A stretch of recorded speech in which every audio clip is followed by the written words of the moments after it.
Well, hello everybody. I'm Sparky107107, and the biggest question that comes up in a lot of the live chats is, I'm new to the hobby and I'm not sure how to get started, or even what scale to get started in. So I'm just going to show a couple basic sets that you can go out and buy, dabble in. They're just starter sets, and one's an HO scale and one is an N scale. And the biggest thing to determine what size or scale that you want to get into is the amount of room that you have, is the first part. And the second part is, and this might kind of sound different, but how big of a layout you want. So if you only have a 10 by 10 room, but you really want to have really long main lines to run your trains on and run really long trains, then you might want to go with N scale.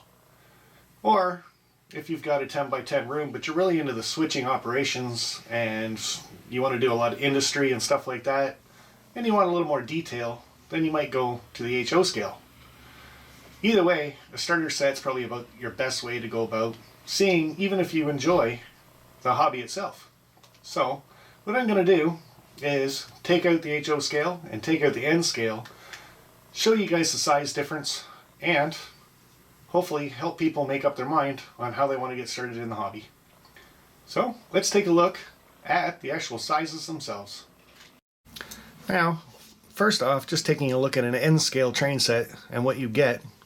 This one's from Bachmann, but you get a DC locomotive, one boxcar, one gondola, one caboose, a power pack, which is just DC, and 24-inch circle of snap track. Now this comes with easy track from Bachmann, but there's also the Kato track that you guys can buy, but that's self-preference later on.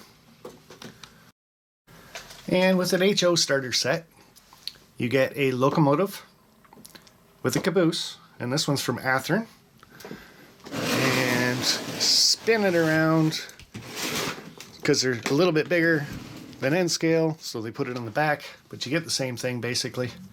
This is a newer version, so you get a boxcar, gondola, and this one comes with a tank car instead of a caboose.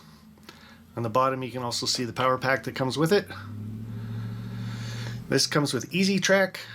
It's an oval, so you get two pieces of straight with it also. And it's 45 by 36 oval.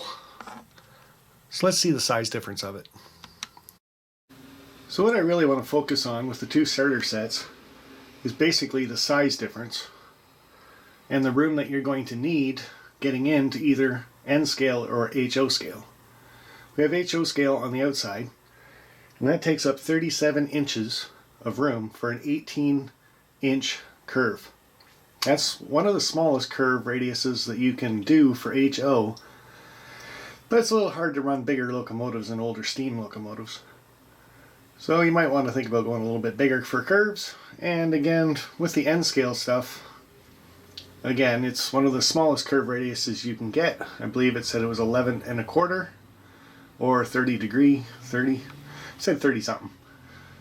So you can see the difference in area that you're going to need for the track.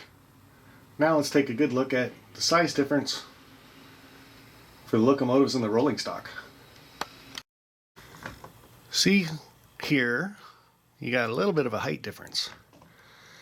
The N scale locomotive sitting on the track is about 1 1/4 inches high, whereas the HO scale locomotive is almost 3 inches high, sitting on its track. Lengthwise, N scale, coupler to coupler, you're looking at 4 inches. HO scale, coupler to coupler, you're looking at 8.5 inches. So I'll just roll back the boxcar.